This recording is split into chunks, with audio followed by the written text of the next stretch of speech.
New York Times bestselling author and legendary RPG designer Matt Forbeck returns to the podcast.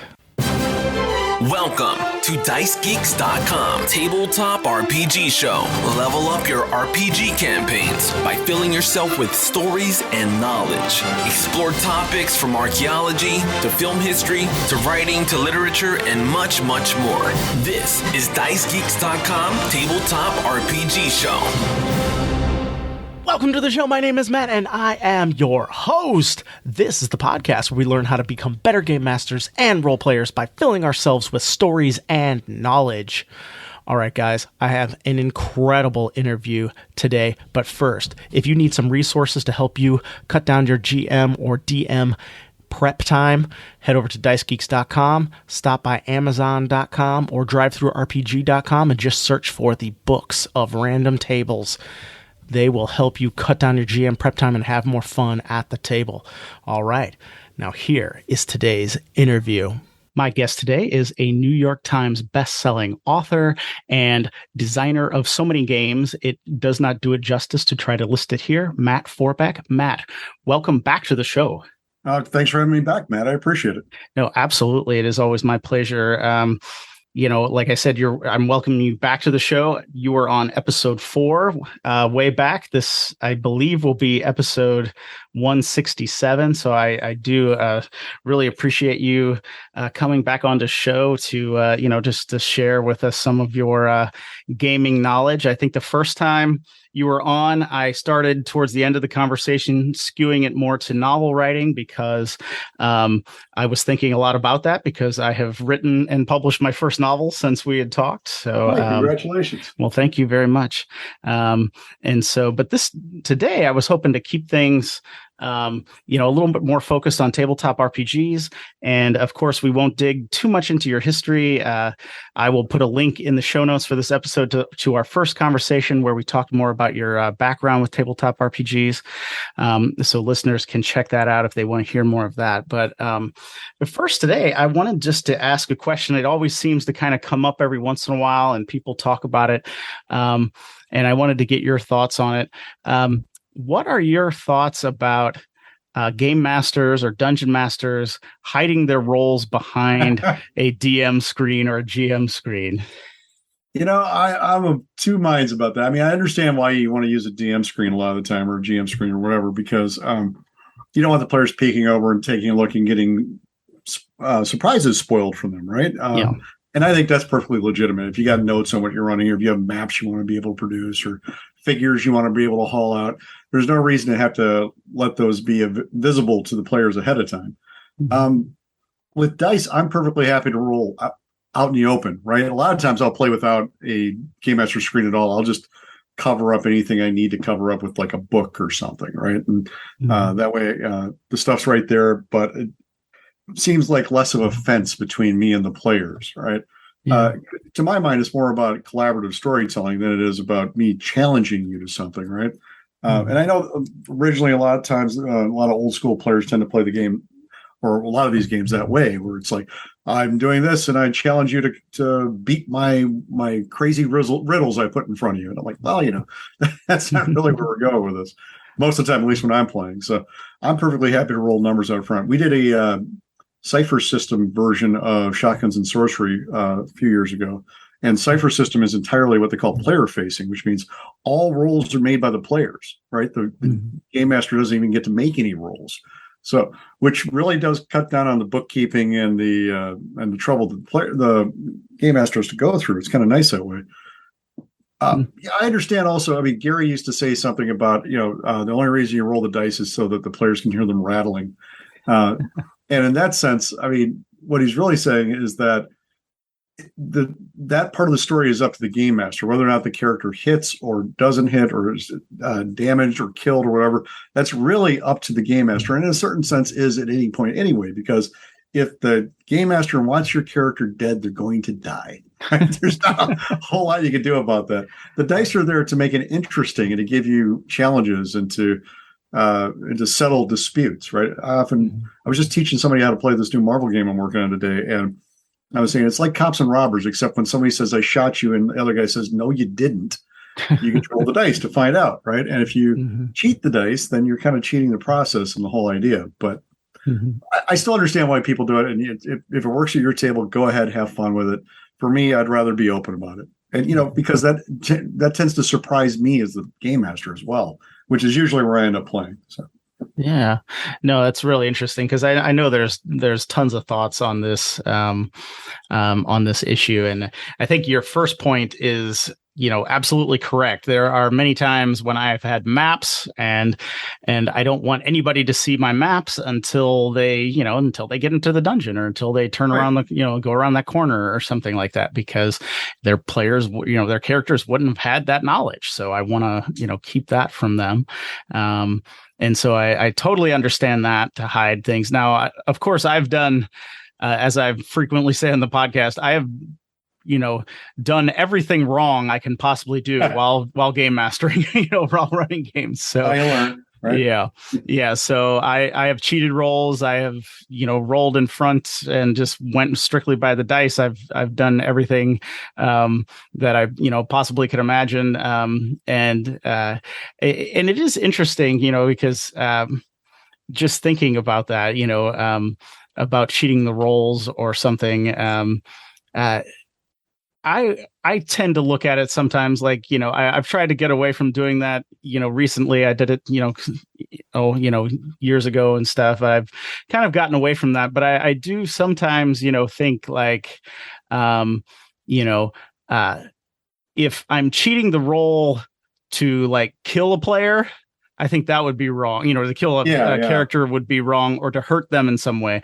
To cheat a roll to make the story more fun, or to make the, to fill out a little bit more time in the session, or, whatever we're trying to do. I think those are the more acceptable, times when you could just say, oh, well, I'm just going to ignore that roll and kind of move on. But I don't know about your thoughts about that. Is that? Well, yeah. I mean, I will admit to having cheated rolls in the past, right? Mm-hmm. And part of that's because I almost always cheat in the player's favor. Yeah. Right. Well, it depends. Like if I'm running a demonstration of a game or something like that, I will sometimes cheat against the player because I want to show them what it's like to get, what happens when you get hit, right? Yeah. In a game, or what happens when somebody succeeds against you. But mostly it's like, somebody makes or I'm supposed to hit against them, and oh my God, they're just at the brink of death, and it's just going to suck. Yeah.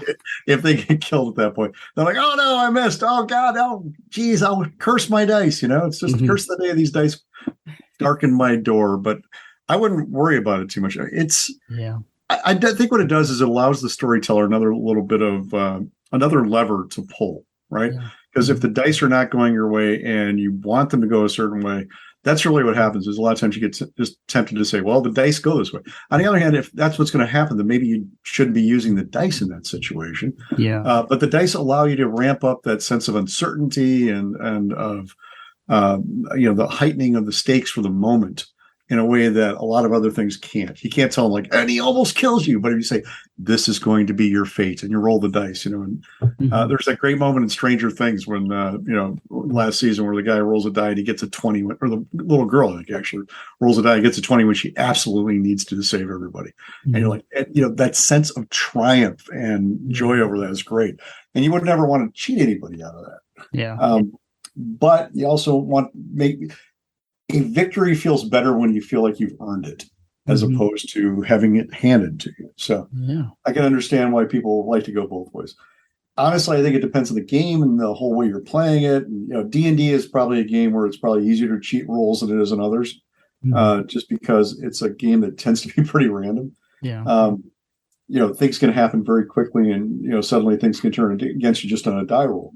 But I'm also the kind of game master who would rather not roll the dice until I actually had to, because that's why I think things tend to get bogged down. I mean, when you're moving along, you're zooming along, and people are having conversations, you're investigating, having, flirting with people, whatever. It's all good fun. And then you break up the dice. You're like, okay, maybe this isn't going so well.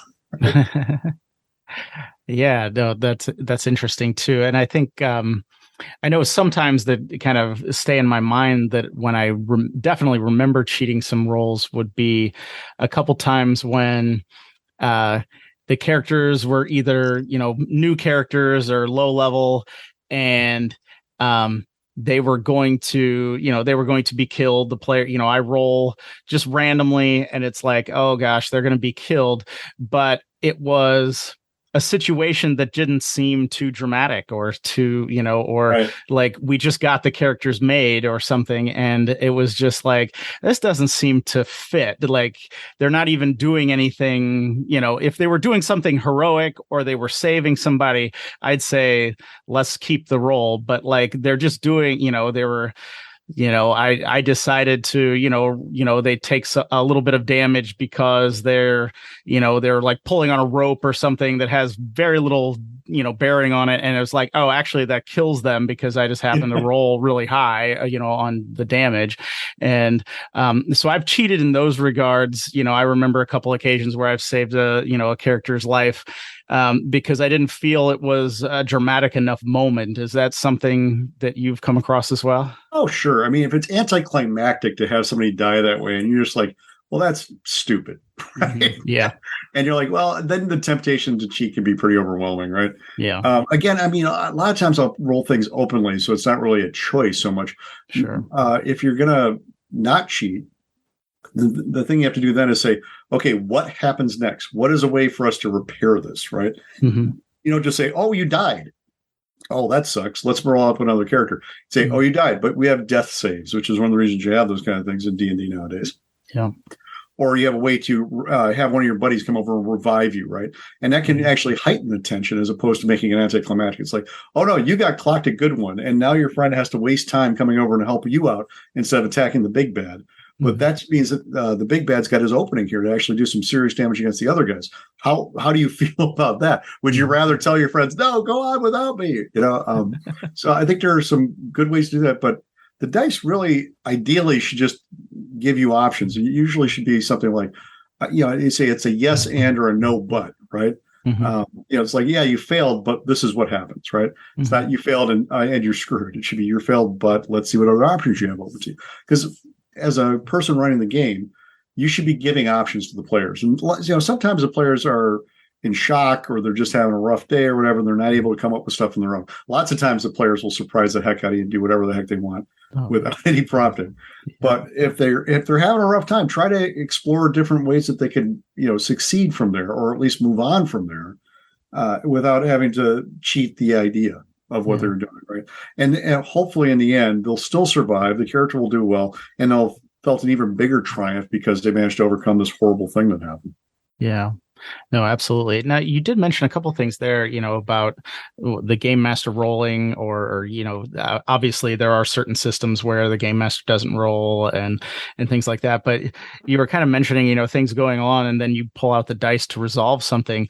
Are there times when, that you are just saying, like, don't even roll to accomplish those tasks? Like if they're simple tasks or something that you're, sure, yeah. Sure. Why make people do math for no reason? Right?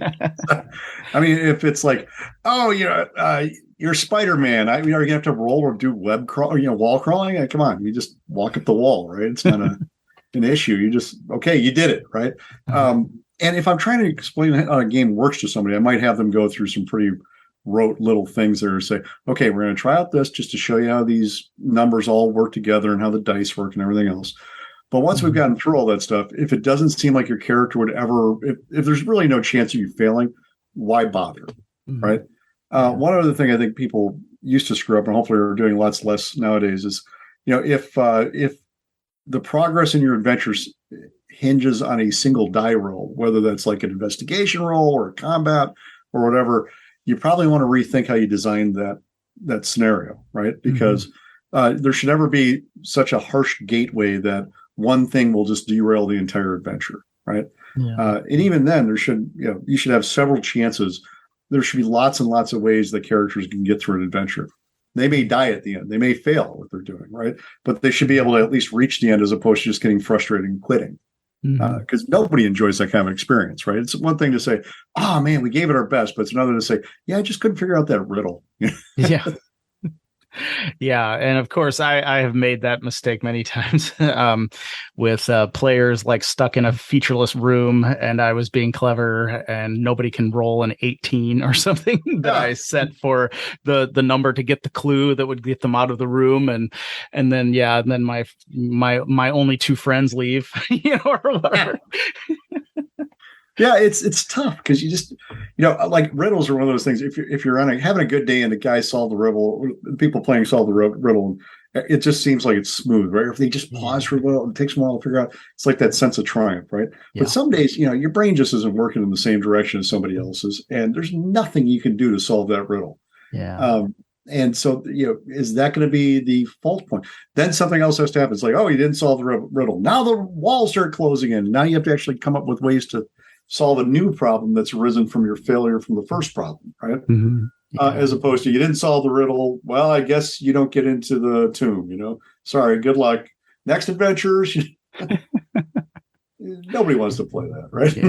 Yeah. Oh, I had one time when they solved a whole bunch of my puzzles pretty quickly, and then they got to one, and the answer to the riddle was knock, because it was about a door and being entered. All they had to do was knock on the door. Right. And they couldn't figure it out. Right. They were like, they were going to blast the door. They were going to do, they were going to do everything. And it was like this little riddle. And it's like, all you had to do is knock on the door. And oh my gosh, it took forever. Right. Yeah. And they just couldn't figure it out until I can't remember exactly if somebody figured it out, or I think I had to come up with something else to give them like more hints and clues. Right, you're just sitting there on the table going, come on, guys. Yeah, exactly. Yeah. What do you do when you enter somebody else's room, right? You knock. But yeah. Again, sometimes people just have a blind spot, or it's just a bad day or whatever. And things that should be simple just aren't, right? And then sometimes, you come up with something you think is a brilliant puzzle because your friends have been solving everything else. And then when you look back, you're like, man, that was just so tough. That wasn't fair to anybody. Yeah. Right. I came up with a code once that was based on the musical scale. If you actually knew enough about music, you could read the letters off the scale, and that was what formed the words. And it was crazy. Yeah. Cryptographers would have choked on this thing. I'm like, I can't just throw this at people. This is silly. Yeah. Yeah, well, of course, I've had it also where I thought I was being like super clever, and I make up this thing and I present it to my players, and like all of them at the same time go, "Oh, the answer's this." Right. And I was like, "Oh, come on." It's like, I thought you've seen that one before, huh? Okay. Yeah. And I was like, man, I thought you'd talk about it at least for like a couple minutes. There's that learning difficulty curve that's really hard to hit, where things are challenging but not too tough, and they're not too easy. Right. You want them to be challenging and exciting. Otherwise, people get bored or they get frustrated. And I tell you, as a game designer, that is one of the hardest things to hit. Yeah. And to figure out ways to make it telescope for people so that it's not only challenging when you're starting play, but also after you become an expert at whatever game you're talking about. Mm-hmm. Yeah.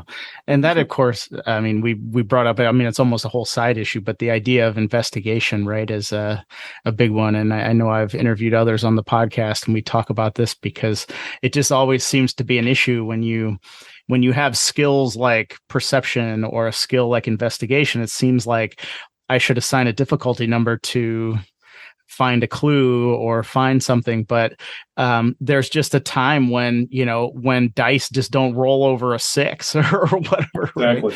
Right? And then it's just like, oh, well, you're standing at the balcony.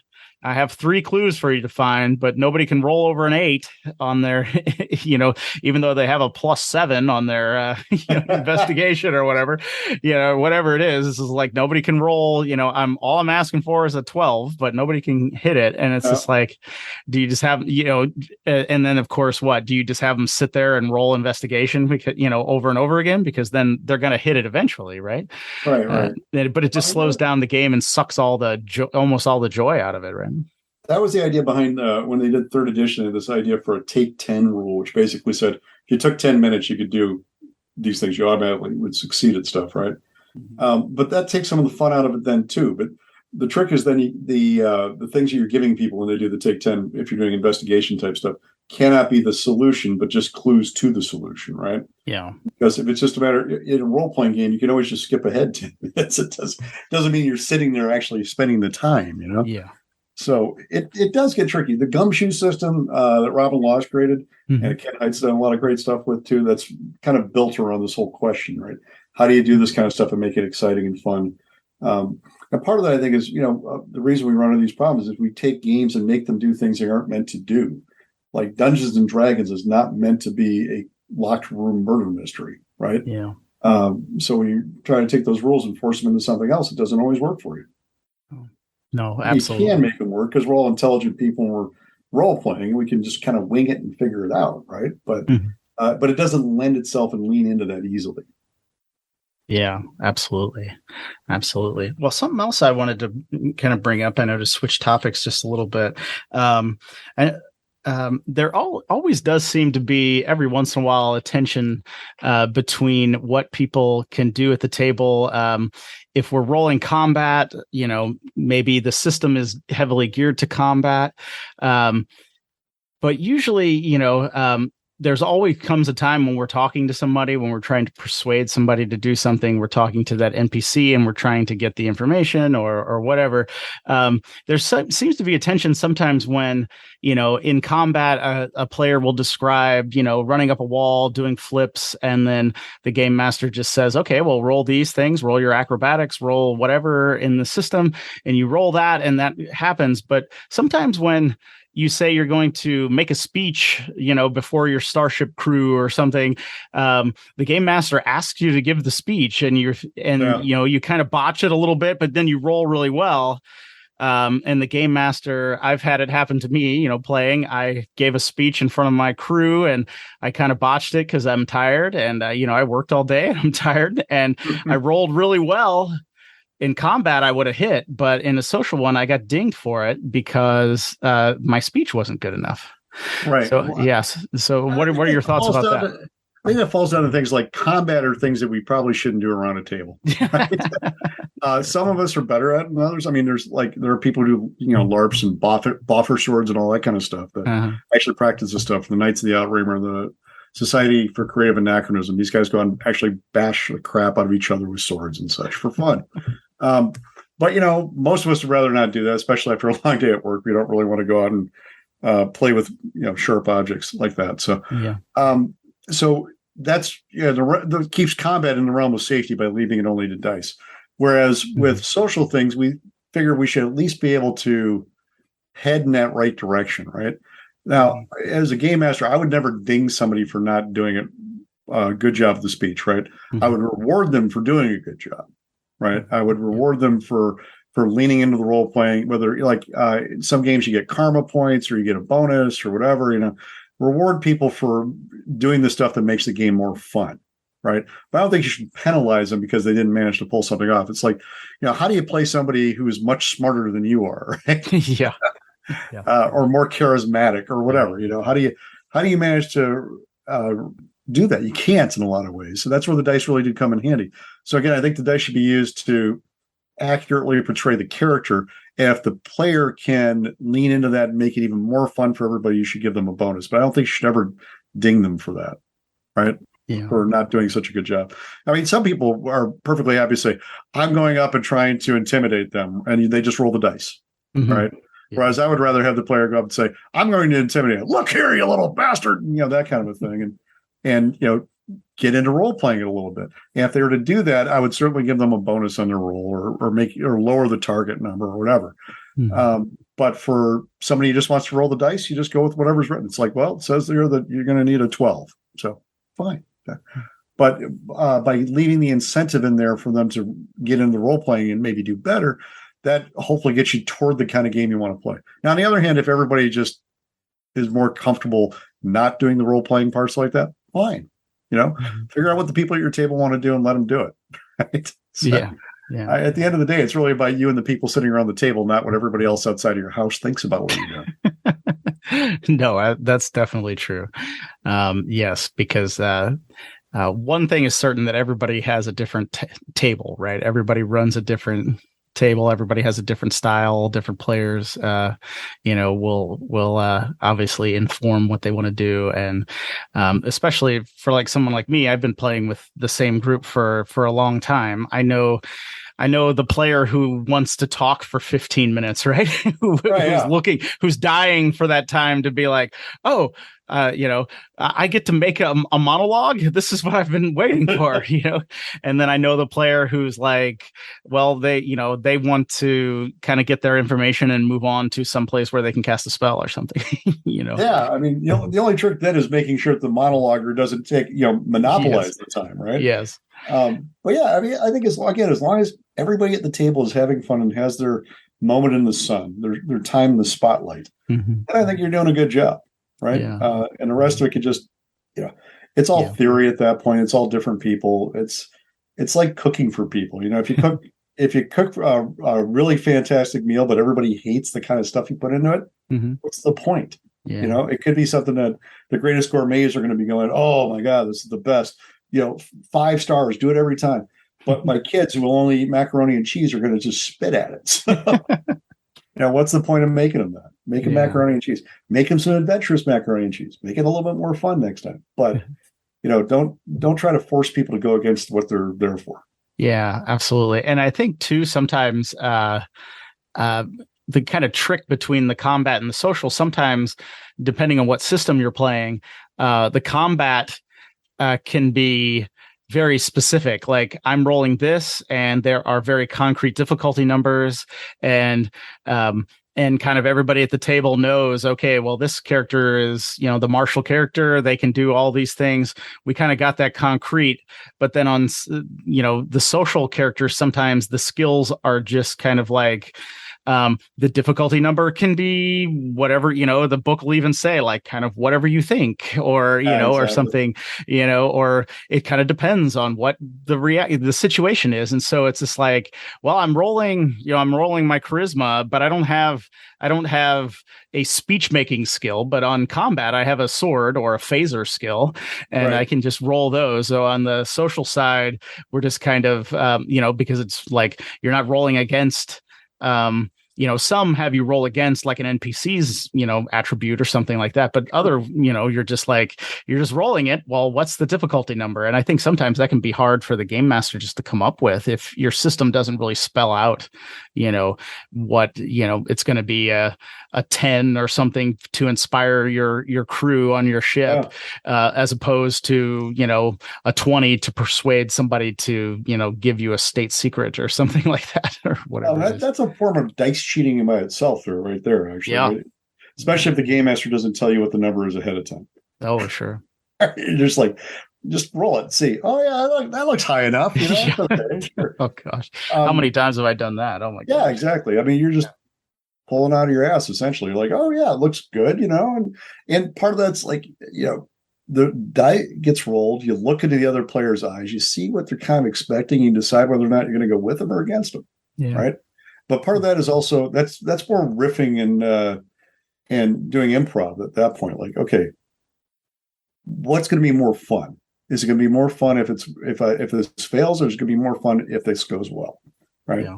And I think that should always be, whatever you're doing, no matter how you're doing it, that should always be your criteria. What is going to be more interesting and entertaining? Yeah.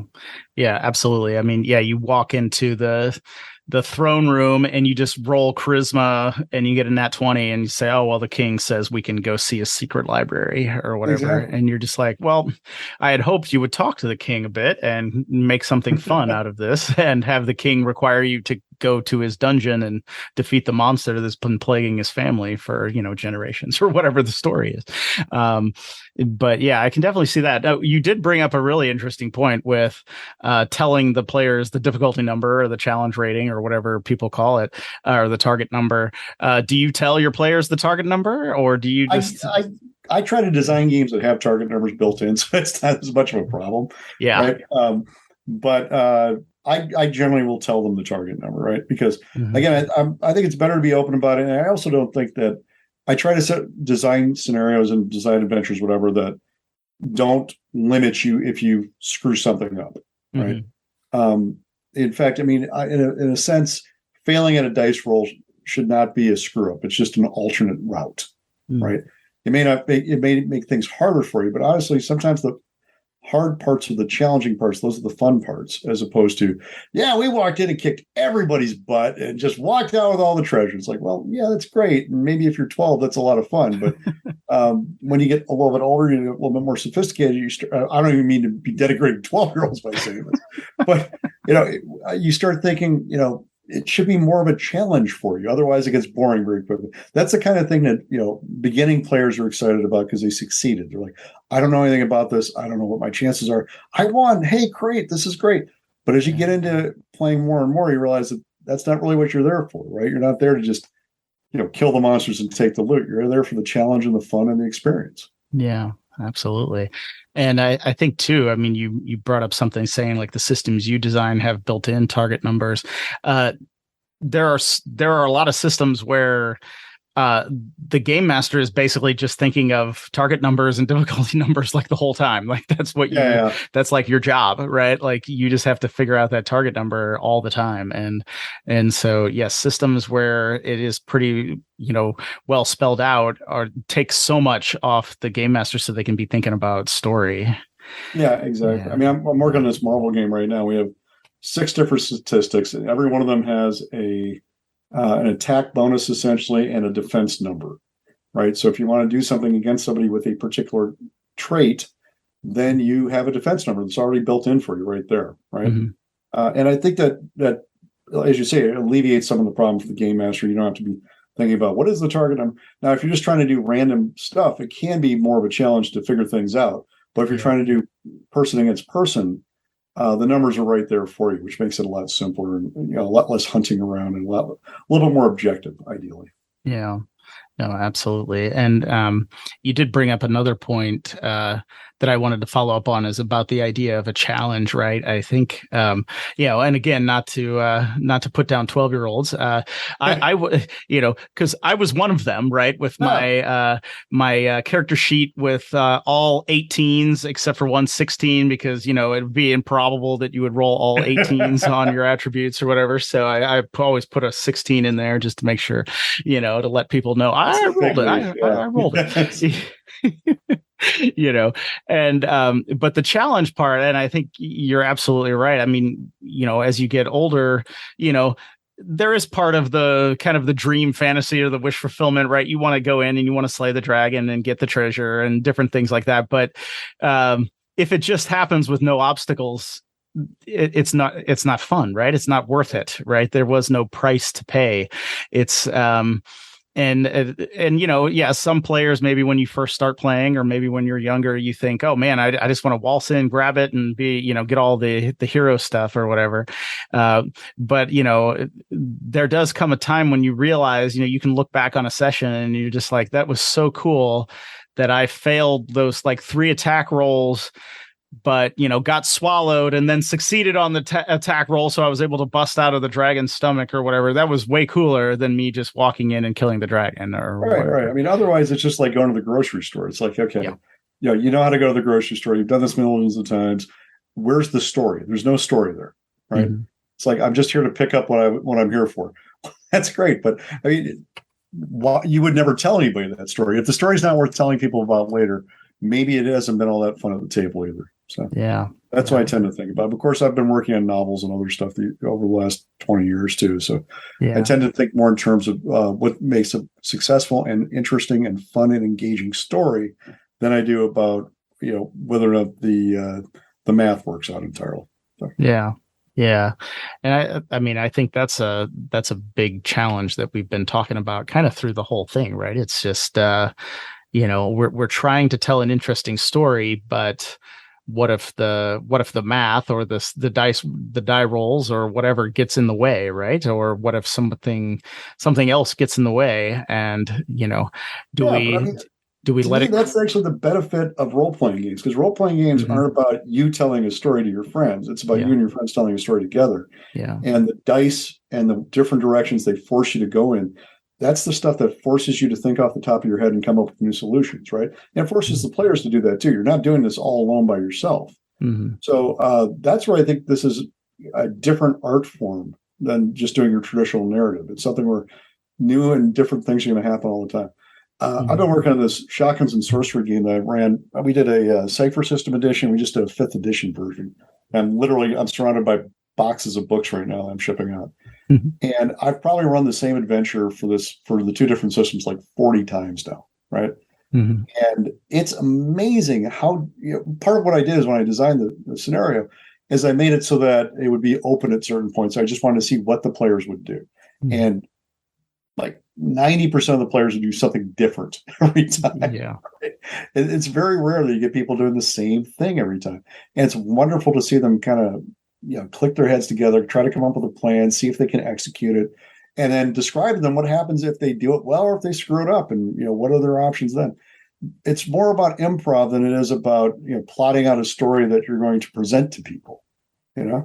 Because if I want to do that, I can write a novel. Right? Yeah. But if you want to do a story with your friends and see what the hell happens, that's the great thing about role-playing games. Yeah, no, absolutely. And as I've added more and more responsibilities onto my plate with having a family and everything, I've kind of turned more to running games without prep or just prep by thinking about things as I'm able to go about my day. And so I'll use a little mechanic sometimes that I call best case, worst case. It needs a better name, but I just have the player, because a game master, right, you're bombarded with questions. Is the door locked? Is the door unlocked? Is is this, that, or whatever, everything. And Sure. so I'll just have them roll a 6-sided die. And if they roll 1, they have to tell me their worst case scenario for that. And there's a little scale in there. If they roll 6, they get to tell me their best case scenario. And I have a little scale in between if it, kind of, indifferent to bad or whatever. And Sure. I'll let that kind of decide some of the questions. And it's really taken some sessions into some really interesting territory just because they have rolled poorly or they have rolled well when they are asking me a question. And we have to sit there together and say, okay, well, what would be your worst case in this situation? And not like, not like a dumb one, like, oh, your character dies or something like that. That's ridiculous. But and then the player usually comes up with their own and say, oh, well, yeah, this is my, my worst case is, we're talking to the captain of the city guard. My worst case is that I was, in trouble all the time when I was a teenager, and he or she has arrested me 40 times. And so now I can't really go up there and have any credibility in front of them or something like that, and it's just that's just, to me, it's added a lot to the sessions, especially when I don't think of, I don't have a lot of situations planned out, or I'm just throwing some kind of random hooks at people and seeing what the players kind of react with them. No, that's a great way to do it. I mean, honestly, it also helps share the storytelling burden with the players, right? Yeah. They're there to help you come up with all these different things and, challenge themselves and everything. I mean, one of my favorite games is Fiasco, which has no game master, right? And basically is this kind of a thing where you're like, okay, what do the dice say now? Oh, we're screwed this time. Okay, great. Let's figure out where it takes us from there, right? And the stories can be heartbreaking disasters, but they could still be amazing fun to play through. Not great for campaign play, I'll admit. Yes, yeah. If you're all dead or something. Exactly. Yes, it's all the end of Reservoir Dogs from here on out. It's not yes, fun story, but no campaigns. No campaigns. There won't be a sequel. No sequels. Unless it's Hollywood and they'll try to figure it out. You never know. Somebody will figure it out. Yeah, absolutely. Well, anyway, I mean, I could keep talking about some of this stuff too, but I definitely want to ask you before our time's up. You're working on some really interesting things. You've mentioned a couple things. What are some games that you're working on that you can talk to us about? Let's see. The ones that are currently doing, I got the Shotguns and Sorcery 5th edition, which is it's a 5th edition source book based upon some novels that I wrote called Shotguns and Sorcery, strangely enough, as a series. But those were actually started out as a 3rd edition gaming supplement I was going to do way back about 20 years ago. And then my wife got pregnant with quadruplets after I had sold it to Mongoose Publishing. And then the rights reverted back to me because I didn't need time to work on it. Cut to many, many years later, and I'm back at it again, which is fun. This version of the game, actually, I wrote all the background material. And then my son, who's now 23 years old, has started writing with me, my eldest son. And he wrote all the 5th edition stuff, all the rules and everything. And then we brought in Rob Schwalb, who's a good buddy of mine, to do development on it. So it's really solid all the way through, and it's fun. And we're just shipping that out to backers from the Kickstarter that happened in November. We're shipping it out to them right now. I'm also working on the Marvel role-playing game, which is a huge deal. And we had a playtest edition of the game. It was a 120-page comic book-sized book, trade paperback, come out in April. And we've got lots of great feedback on that, thousands and thousands of responses. And we've made some fairly serious changes to the game over that. If you go to marvel.com/RPG, and you'll see we had Rules Update 1.2 came out a couple weeks ago, I guess 3 or 4 weeks ago now, and made some drastic changes to the game. Mostly we've been trying to streamline it, smooth it down, make it easier and more accessible for people. I think we're heading in the right direction with that. That's going to be a full-on big role-playing game, 320-some page core rule book coming out next summer. And then we've announced an adventure book that's going to come out about a month later than that, called The Cataclysm of Kang, which is a time-traveling adventure, of course. And then there's going to be more books that we haven't announced yet, but we've got another several in the works. What else have I done? I had Hard West 2 came out this summer, which I was one of the main writers on, one of the two main writers, which was a role-playing turn-based tactical combat weird Western shooter. That came out for Steam. So if you're playing the PC or whatever, you can pick it up on Steam. And they also wrote a bunch of the dialogue for Warhammer 40,000 Tacticus, which is a mobile game that came out this summer as well. Did a global launch on August 15th, I guess, so just over a month ago. So it's been a busy year, right? A lot of new stuff coming out. It's funny because you have one year and you're like, man, not a whole lot came out this year. It's like, oh, just wait. That's because things are still in the pipeline, They're coming. Yeah. No, obviously a lot there. I do want to follow up with a few things. So, shotguns and sorcery, maybe could you give like the thumbnail pitch so people know exactly what that is? Sure. This is a 5th edition setting. It's essentially J.R.R. Tolkien meets Raymond Chandler. So it's Lord of the Rings crossed over with The Big Sleep or whatever Hollywood noir you want to get into from the 20s and 30s. The detective who walks down the dark streets without being turned evil himself. And so it's set in a world that's been ravaged by zombies, essentially. And the only place left standing on the entire continent is a place called Dragon City, which was founded by the survivors of the zombie apocalypse who cut a deal with the dragon and said, if you can protect us from the zombies long enough, we'll build a wall here and we'll live here next to you. And he says, that's great, as long as I get to be your ultimate emperor for all time. And you have to live under that now that you're one of the people that have been living in Dragon City for the past 500 years. And technology's ramped up a little bit. It's very magic based, but there are literally shotguns and Tommy guns and things like that. It's like 1910s, 1920s type technology as far as weapons go, and also things like if you want to get transport from one part of the city to the other, you'll stick up your hand and a flying carpet will come down and a cabbie will take you from one section to the other. It's all good fun. It's kind of tongue in cheek. There's a lot of things going on there with classism and racism about, the elves live at the top of the mountain, then there's the dwarves, then the gnomes, then the halflings, then the humans.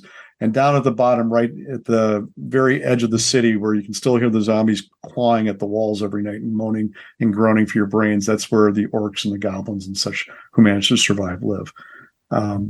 So it's kind of, I really have a lot of fun with it. I mean, for me, it ticks a lot of my boxes, which are hard-boiled detective fiction meets high fantasy. So Nice. And so you did a 5e rule set for that then? Yeah, originally it started out, it was going to be a 3e rule set. And then, like I said, that got pushed aside. Then it became a series of short stories, and I did some novels for it that came out a number of years ago. And then it was licensed for a Cypher System game that came out in 2020. And then we decided that my son and I said, you know what, we could change this over to 5th edition as well. So now we have a 5th edition source book that just came out.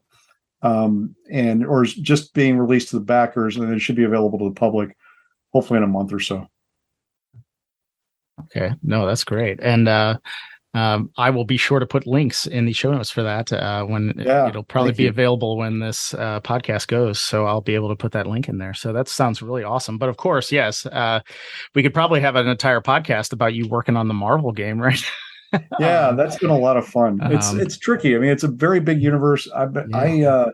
I wrote 2 editions of the Marvel Encyclopedia for DK Books, and I wrote an Avengers Encyclopedia and a Captain America book for DK. And I've been a Marvel fan since I was a kid. I worked on the last edition of the Marvel role-playing game that came out from Margaret Weis Productions under Cam Banks, who was the head designer, is now doing Cortex, which was the system that was actually used in that game.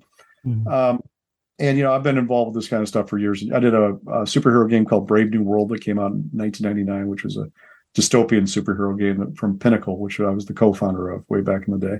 Mm-hmm. So yeah, it's been a lot of fun. I love working on superhero stuff. It's been great working with the team at Marvel. They're wonderful people. And the funny part is I landed the job because a guy named John Nee was the publisher of Marvel Comics at the time when they hired me.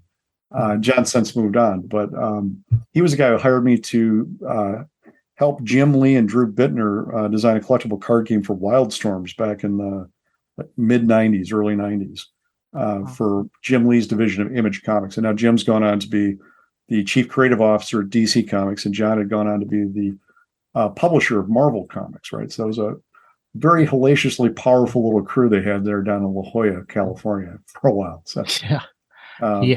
So I've been involved in this kind of stuff in games and superhero stuff for years and years and years. Just lots and lots of fun. Okay. I guess what were some of the challenges when you first, with the movie and all the movies, the cinematic universe, the resurgence in popularity? There's got to be a million challenges you could talk about. Yeah, well, the biggest challenge is you got a lot of attention, right? Yeah. It's also the biggest benefit. The biggest benefit is that, you don't really have to try too hard to get people interested in the game, right? Because they're like, "Oh, Marvel role-playing hasn't been a Marvel role-playing game out since 2022 or 2012 when the Margaret Weis game came out. So it's been about 10 years. Mm-hmm. So you got a lot of attention right away. You got a lot of good attention and bad attention, but most of it was good attention, right? And I've got a pretty thick skin, so when people come up and tell me I'm an idiot, I've just said, my children agree with you. It's okay. They actually like me pretty well. We do pretty well, but it's okay to voice concerns about the game. That's the reason we actually came out with the playtest rulebook, right? Mm-hmm. We did the playtest rulebook because we wanted to get feedback from people and say, okay, this is what we're thinking about doing. Are we being idiots? And, like 70, 80% of people are like, no, we love it. And, some people are like, screw you. I hate everything Marvel does. But then there was this nice little slice of people who are like, well, I see what you're doing here, but this is what could make it better. Right. Mm-hmm. Yeah. And man, we really tuned into those folks and said, you know what? I think some of you are right. Some of you, you're never going to agree with everybody on everything they want to do with a game that you're working on, right? Sure. But to be able to get some really solid feedback from people saying, I think this part's broken here. I'm like, wait a minute. Oh, yeah, you might be right. Geez, I got to fix that. To be able to do that out in the marketplace with thousands and thousands of people, as opposed to the way you regularly play test, where there's, you and your 10 closest friends and their next 50 closest buddies that they might be able to play with. And that's about as far as you usually can get. But to be able to do that with thousands of people out on the market has really been an experience. It's been a lot of fun, actually. Yeah. Yeah, I can only imagine. I'm just wondering too, just like how do you handle some of the Marvel characters that can like destroy planets and things, with like one, tricky, like right? Snap their fingers or whatever. Right. Well, at a certain level, those powers don't become powers. Those are more narrative things, right? Sure. Like when Thanos picks up the gauntlet and the Infinity Gauntlet and snaps his fingers and removes, that's just a thing that happens, right? Yeah. Did he roll to have to do that? No. Yeah. We have this ranking system that we use in the game that keeps that kind of separates out the people by power level. And we're using a system called D616, which is actually based upon three six-sided dice you roll together, which instead of giving you the flat curve from D&D gives you a bell curve. So a few points in either direction is actually a massive difference for people, right? Mm-hmm. Which means that, if you rank 5 over rank 1, that, it's very hard for a rank 1 character to do a whole lot to you, which is the way we intend it to be, right? Mm-hmm. Your average Hydra agent's not going to do a whole lot against Thor, for instance. So, and Thor, on the other hand, might have a hard time, getting Galactus's attention. So, so we're trying to play with that kind of stuff and, make it mathematically work. It's a bit of a challenge, honestly.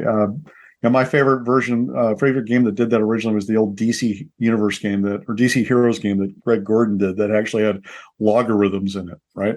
Oh, yeah. But the problem with that game is you had to explain logarithms to people.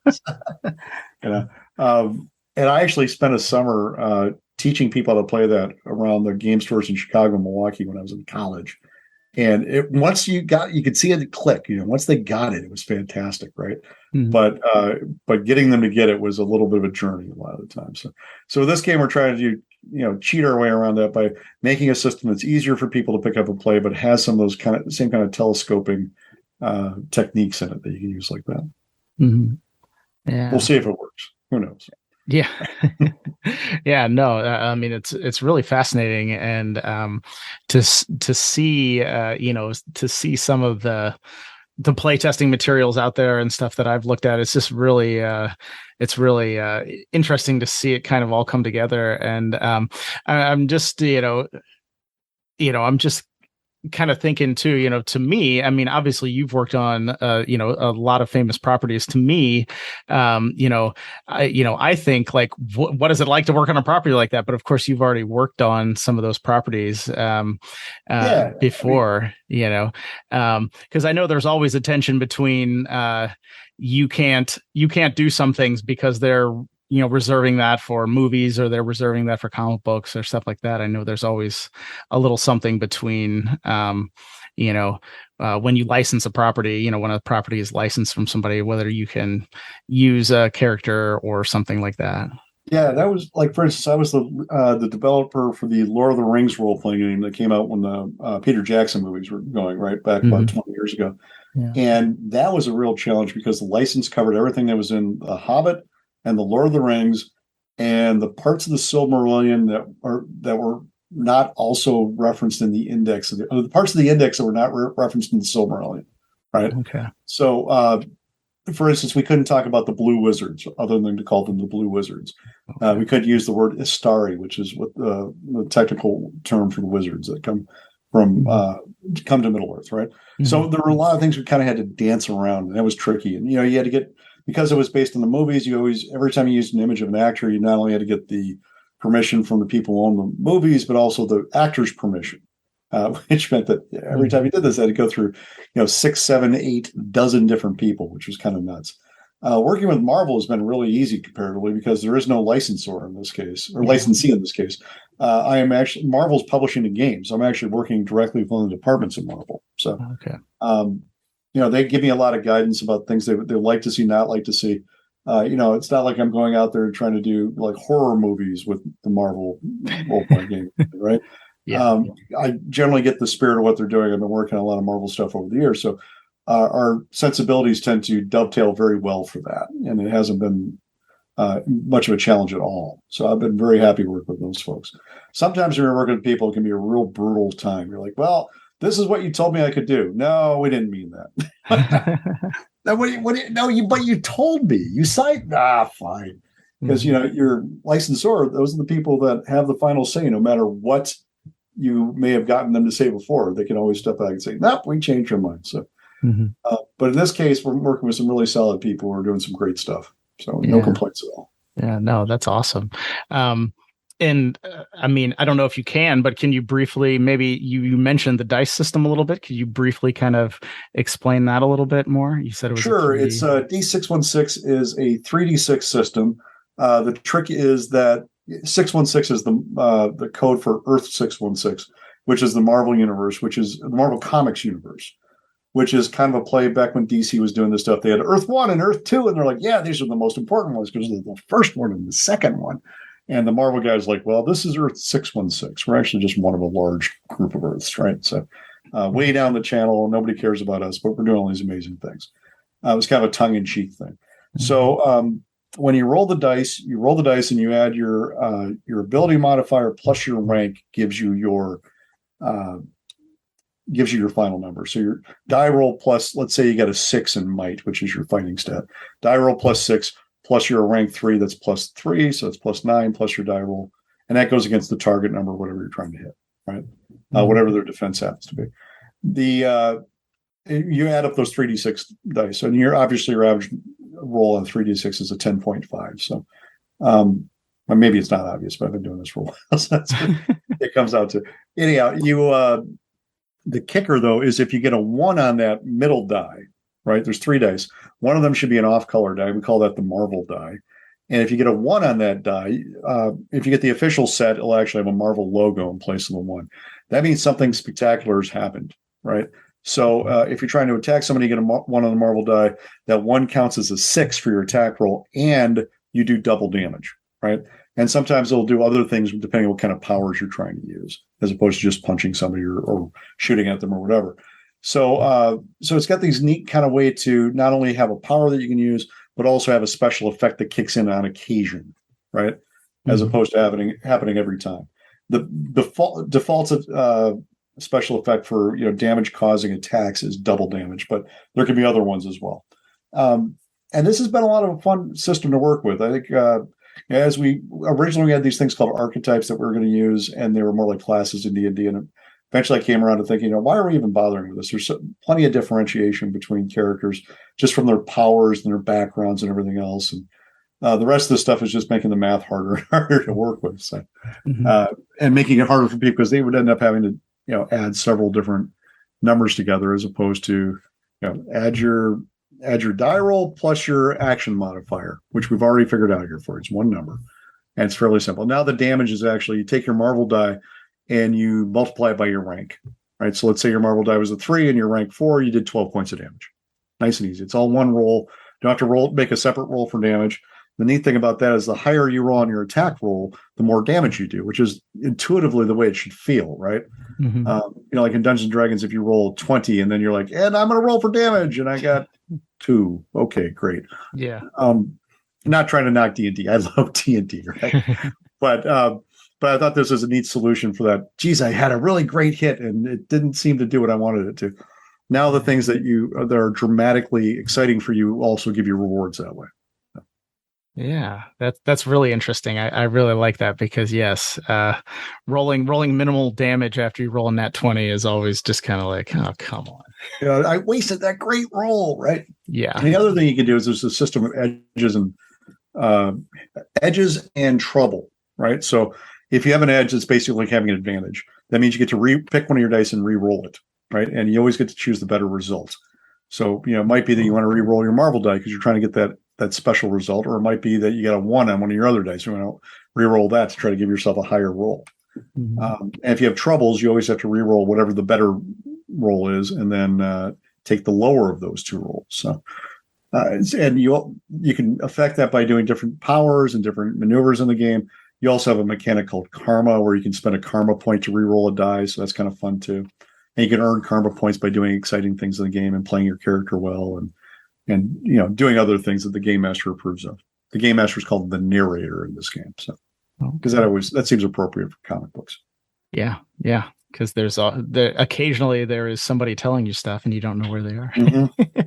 Those little boxes you see in the corner, right? Yes. Yeah, the little boxes that are usually a different color or something. Exactly. Yeah, no, absolutely. Well, it sounds fascinating. And I know we're coming up on time here, and I want to definitely respect your time. But I know a lot of people are going to be excited about the Marvel game. And when it comes out, it looks incredible. The artwork is like second to none. I know. Working with these guys, that's the best part, honestly.